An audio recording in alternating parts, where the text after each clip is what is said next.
donne donc lecture de la déclaration du général de Gaulle du 18 juin 1940, que vous connaissez tous, et qui est chaque année retranscrite et qui est en particulier importante en le 80e anniversaire de cet appel du 18 juin 40. Texte de l'appel du 18 juin 1940 du général de Gaulle, alors en exil en Angleterre. Les chefs qui, depuis de nombreuses années, sont à la tête des armées françaises, ont formé un gouvernement. Le gouvernement, alléguant la défaite de nos armées, s'est mis en rapport avec l'ennemi pour cesser le combat. Certes, nous avons été, nous sommes submergés par la force mécanique, terrestre et aérienne de l'ennemi. Infiniment plus que leur nombre, ce sont les chars, les avions, la tactique des Allemands qui nous font reculer. Ce sont les chars, les avions, la tactique des Allemands qui ont surpris nos chefs au point de les amener là où ils en sont aujourd'hui. Mais le dernier mot est-il dit? L'espérance doit-elle disparaître? La défaite est-elle définitive? Non.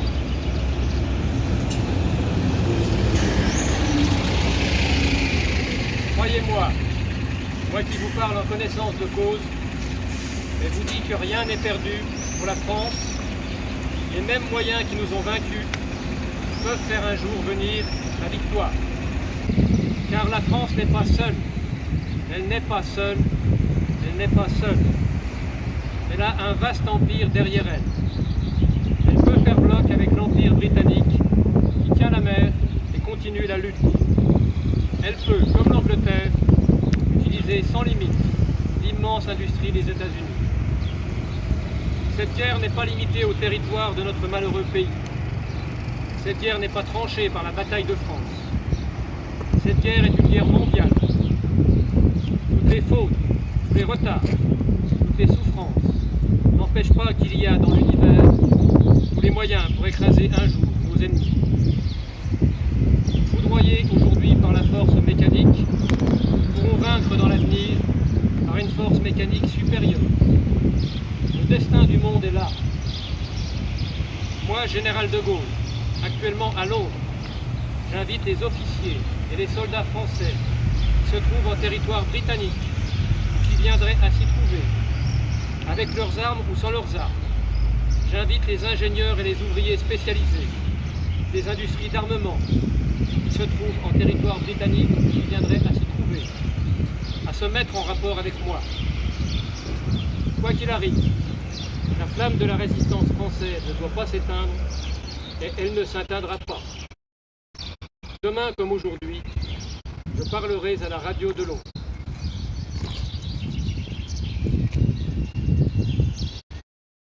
Je vous donne maintenant lecture du message de la secrétaire d'État Geneviève Darrieussecq à l'occasion de cet anniversaire. Journée commémorative nationale de l'appel historique du général de Gaulle à refuser la défaite et à poursuivre le combat contre l'ennemi.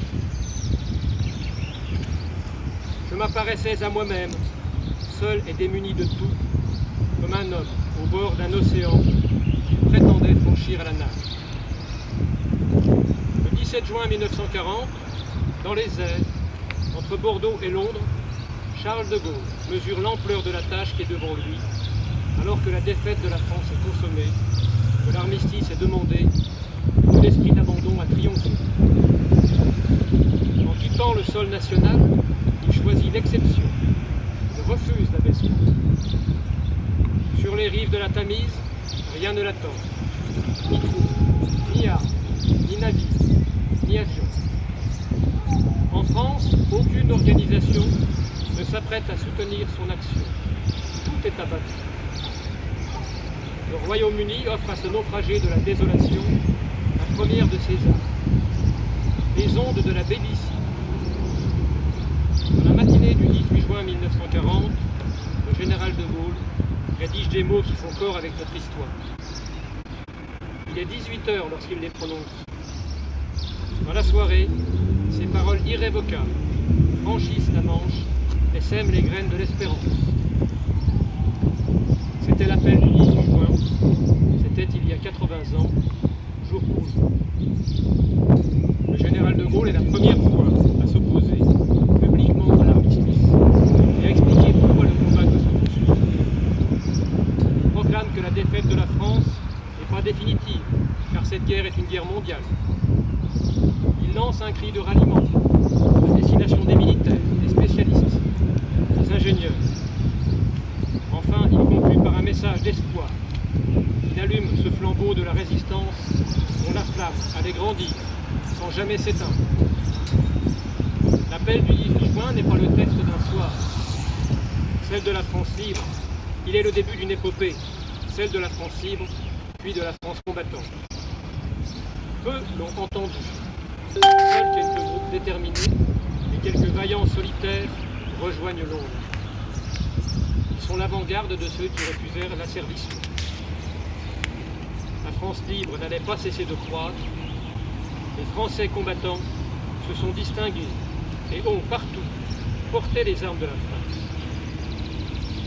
Leur succès et leur sacrifice se joignaient à ceux de la résistance intérieure, à ceux de l'armée des gens. Tant de destins communs pour un même combat. Le refus de la collaboration et la libération de la patrie. Tant de femmes et d'hommes qui, aux heures les plus sombres, ont choisi de ne jamais renoncer. De Gaulle n'entendait pas seulement remettre des Français dans la guerre, mais bien y maintenir la France. En construisant une armée française, en organisant un gouvernement, il préparait, au jour de la victoire, la place de notre pays à la table des vainqueurs et le retour de la République. En cette année dédiée au général de Gaulle, nous nous souvenons de la force de ce message. Cet héritage demeure et, plus que jamais, l'homme du 18 juin constitue un élément de notre consensus national et une part de notre identité collective. Je vous remercie.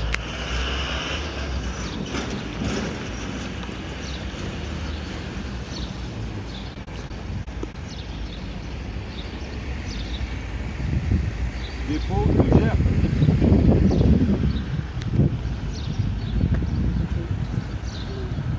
Drapeau haut.